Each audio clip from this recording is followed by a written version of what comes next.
जे जे सरकारकडून आपल्याला आश्वासनं GR त्या कॉपीज वगैरे दिल्या गेल्या होत्या, त्यामध्ये आता काही नवीन अपडेट आत्तापर्यंत, कारण 10 तारखेपासून तुम्ही परत एकदा उपोषणाला बसताय, आत्तापर्यंत काही पुन्हा नव्याने काही त्याच्यामध्ये घडामोडी घडल्यात, सरकारकडून काही नव्याने पुन्हा एकदा आपल्याशी काही बोलणं वगैरे करण्यात आलं आहे?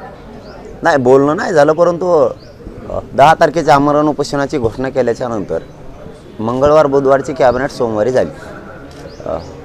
त्यांनी त्याच्यावरती निर्णय घेतलेत असं आम्हाला ऐकू माहिती आहे बरेचसे, परंतु आमचा मुद्दा आहे की राजपत्रित जी अधिसूचना काढली त्या 2001च्या कायद्यामध्ये दुरुस्ती करून, म्हणजे ज्या कायद्यानं OBCला आरक्षण दिलेलं आहे त्या कायद्यात दुरुस्ती करून जी अधिसूचना काढली, तर आमचं मत एवढं आहे की येत्या विशेष अधिवेशनात त्या अधिसूचनेचं अध्यादेशाचं कायदा पारित करून त्याची अंमलबजावणी करावी 15 तारखेला, हे आमचं म्हणणं आहे. म्हणून 10 तारखेला आमरण उपोषण. जण खूप एकतेच्या परिषदा घेतलेल्या आहेत.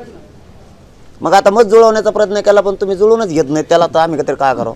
एकदा तू बिगर लग्नाचं लावून बघ, मग तुला कारण कचका कसा असतो ती. तुम्ही काय साकडं घालणार? घालतो शेवटचा. आता त्यांना साकड्या सुकड्यानी काय व्हाय ना, त्यांना मराठीच पाहिजे. मुंबईत गेल्यावर कसं साकडं लागलं होतं त्यांना, अलीकडेच पळत होते सगळे. नेटवर्कच जाम झालं तर पाहिजे, लगेच मोकळं झालं सगळं त्यांचं.